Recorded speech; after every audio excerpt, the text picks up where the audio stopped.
Coucou les filles, bon moi je sais pas si je dois m'inquiéter ou consulter ou quoi parce que cette semaine j'étais quand même plutôt d'accord avec Corinne alors que d'ordinaire je trouve pas qu'elle ait des idées hyper lumineuses sur ce forum, mais là oui j'étais d'accord avec elle sur le fait qu'en fait les enfants ressemblent pas toujours à leurs parents et en fait c'est pour moi une des raisons principales pour lesquelles moi je n'ai pas envie d'avoir d'enfant parce que comment dire, je trouve trop en fait que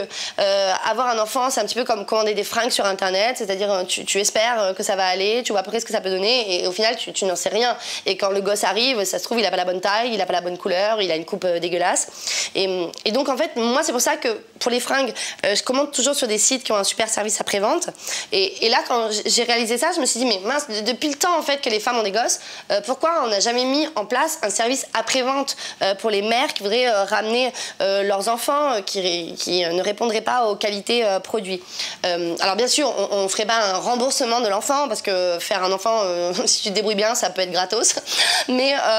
on ferait un genre de système, comment dire, un petit peu comme la garantie constructeur des voitures, tu vois, où tu peux la ramener les 100 000 premiers kilomètres au constructeur. Bah là, tant que l'enfant, j'en ai pas fait toutes ses dents, eh ben, tu pourrais le ramener au fournisseur. Et en fait, après, j'ai réfléchi et je me suis dit, mais le problème, en fait, dans le cas d'un gosse, c'est que le consommateur de l'enfant, à savoir les parents qui l'ont tous les jours, est aussi le fournisseur. Et donc, en fait, ça voudrait dire que du coup,